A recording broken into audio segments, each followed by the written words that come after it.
sem referendo revogatório, não se consegue governar este país.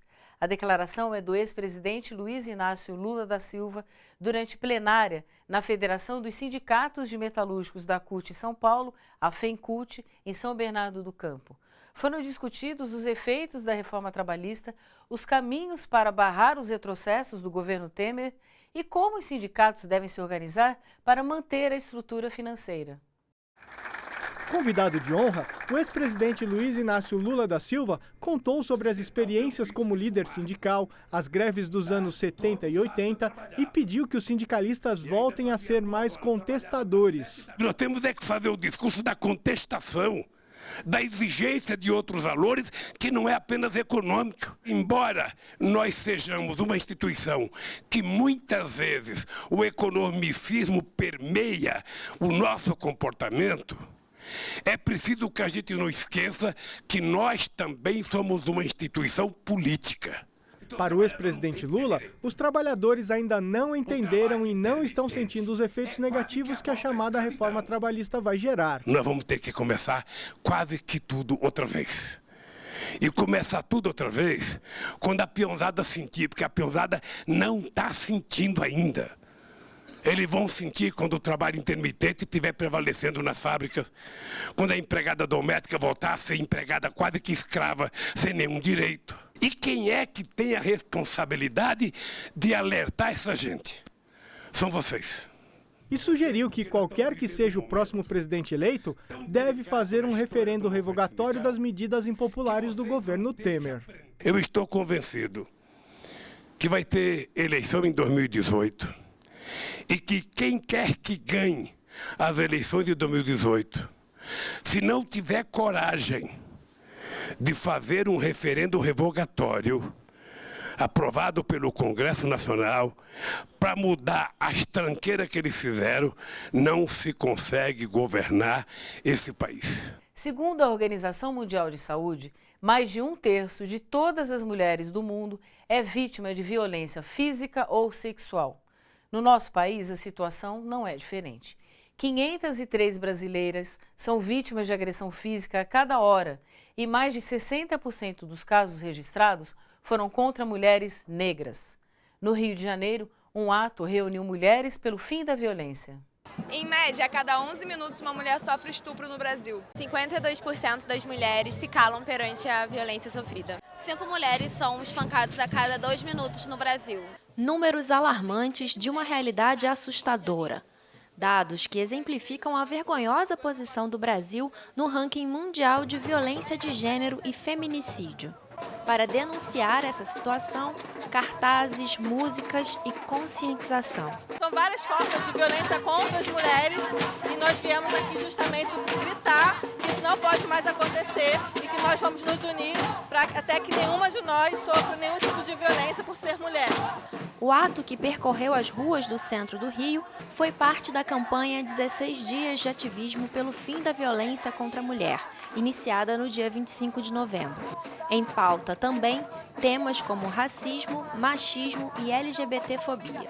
A gente tem aí um sistema de saúde público que atende fundamentalmente mulheres negras e mulheres pobres e que estão sofrendo muito com o sucateamento, com o recrudescimento de direitos nos últimos tempos. E aí a mesma lógica a gente tem para todas as instâncias públicas de serviço, educação, saúde, lazer, enfim.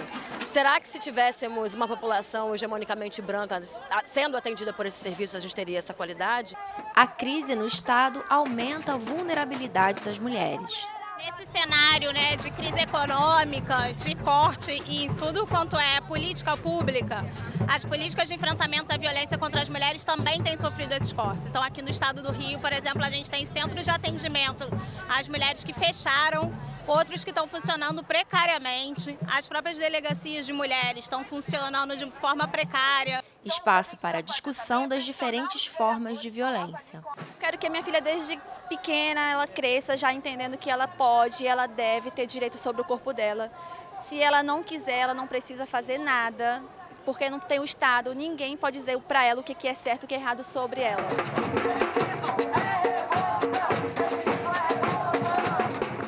A gente fala agora de uma forma de dar autonomia financeira para as mulheres. uma feira de economia solidária e feminista reuniu trabalhadoras de todo o país em São Paulo.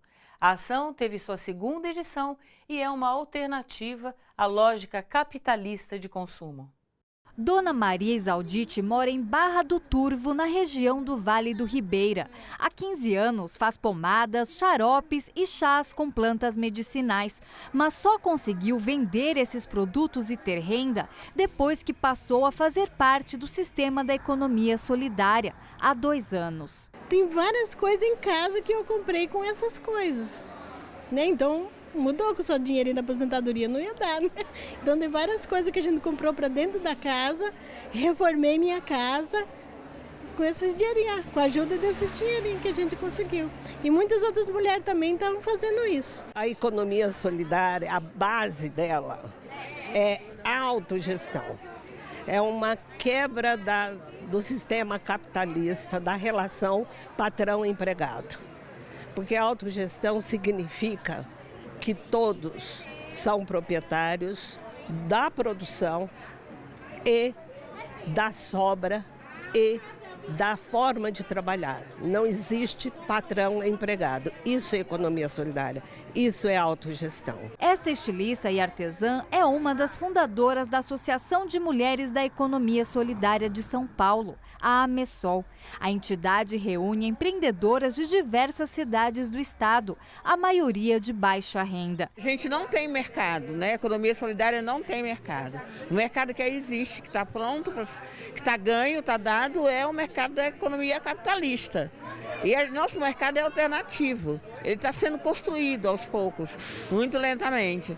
Então, dentro dessa associação, a gente tem um espaço para discutir isso. São mulheres trabalhadoras, artesãs, que vivem da sua própria produção, na maioria, né? Algumas ainda precisam de outros trabalhos, mas grande parte se dedica exclusivamente a essa produção. São mulheres negras, brancas, lésbicas, de idade, jovens. Roupas, bonecas, alimentos orgânicos, bijuterias e até cachaça. Tudo vendido por preços que cabem no bolso. Aqui na feira também estão sendo realizadas diversas oficinas de artesanato.